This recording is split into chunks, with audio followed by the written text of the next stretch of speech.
Home, Swiss Home. Un été en Suisse. Et on commence cette deuxième semaine de notre série d'été sur les vacances des Suisses en Suisse. Après la randonnée, place au camping-car. Bonjour Nicole de la Pietra, bonjour Alain Arnaud. Bonjour. En cœur. Et après Déborah Solbank, Adrien Krause la semaine dernière, on vous retrouve tous les deux cette semaine. Vous allez crapahuter pour nous et vous êtes ce matin dans un camping de Suisse centrale. Oui, à Brunnen, dans le canton de Schwytz, sur le bord des lacs cantons. Au cœur de la Suisse historique. Et si on a choisi Brunnen, eh bien c'est parce que c'est le point de départ pour aller au Grütli.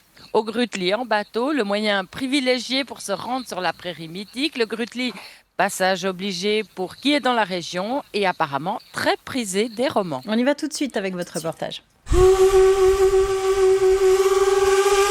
Grüezi wohl, mein Name ist Hans Wipfli. Hans Wipfli, capitaine de ce bateau à vapeur Unterwalden. Le Grütli, c'est un port particulier pour vous? C'est un sens particulier? Für mich als Urner schon ein bisschen, ja. Man spürt schon an den Passagieren. Pour nous, les Uranais, c'est un lieu particulier, mais aussi pour la plupart des passagers, nous dit le capitaine au moment d'accoster. C'est marrant parce que quand je parle avec des Suisses romands, quand je dis quelque chose de la Suisse centrale, ils mentionnent toujours le Grütli. Sandro Forni, pédagogue schwitzois. Pour nous, à vrai dire, ça n'a pas la même importance. On trouve ça, ouais, c'est une prairie, voilà. Il y a quelque chose qui est drôle en fait. Nous, les Romands, on dit Grütli, les Alémaniques disent Rütli. Vous avez une explication, cette différence? Non, mais ça nous fait rire. Ça nous fait vraiment rire parce que Grütli, pour nous, c'est presque impossible de le dire. Et les gens, quand vous leur dites Grütli, ils ne savent pas de quoi vous parlez. Alors là, on y va, on monte? On monte, allons-y. On aura perdu quelques hectolitres de sueur. Et sur les quelques mètres qui nous mènent à la prairie, les visiteurs ne sont finalement pas si nombreux. Je trouve que c'est assez petit, quoi. Moi, j'avais l'impression que c'était un peu plus en hauteur et puis un peu plus vaste.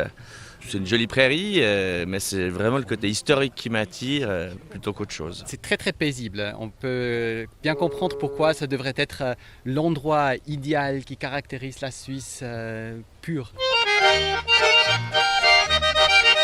Et si le Grütli est calme, les quais de Brunnen sont noirs de monde. 4 jeunes hommes de Suisse romande apparemment, 3 chemises Edelweiss. Donc je suis sûr, vous rentrez du Grütli, ça doit être ça. C'est exactement ça. On est parti avec 7 copains. Du coup on profite de cette belle région. Je pense que sans le corona on serait même pas venu ici. On aurait visité d'autres pays mais ça vaut vraiment le coup. Puis on a tous mis la chemise. Bon, puis il y a toute la symbolique du Grütli, ça vous a fait vibrer, votre cœur a battu un peu plus fort? Je dirais que oui. C'est vrai, c'est là que tout a commencé, donc on peut s'imaginer un peu comment ils ont fait les pactes et tout, mais... Ouais, au temps primitif, c'est d'ailleurs toujours la Suisse primitive, elle est vraiment aussi primitive que ça? Oui, la Suisse primitive, elle est très belle, voilà.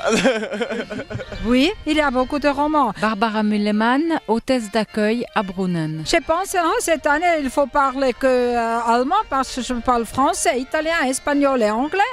Et même maintenant, je parle toutes les langues et surtout français. Il vient beaucoup de Suisses français. On a remarqué que la région est formidable. Nous avons tout. Vous dites formidable, mais pour vous, quand vous êtes arrivé de Berne, c'était pas si facile. C'était affreux. Non, c'est très difficile. Parce qu'avant, en 73, 74, quand j'ai allé dans un restaurant, tout le monde... Oh, qu'est-ce qu'elle fait? Et c'était normal à Berne, j'ai vécu à Rome, c'était normal. Quand j'ai soif, je vais dans un restaurant. Mais c'était fou. Et voilà pour votre reportage tous les deux au Grütli ce matin. Vous quittez la Suisse centrale.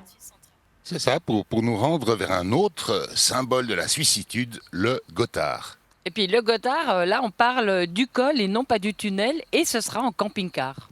Et en ce mois de juillet particulier, nous ne serons sans doute pas les seuls sur la route. Non, on va bien le croire. Au vu des locations des camping-cars, on en a fait des sujets. Il n'y en a plus un sur le marché à trouver. Merci beaucoup à tous les deux, Nicole de la Pietra, Alain Arnaud. Bonne route et puis à demain. Merci, à demain.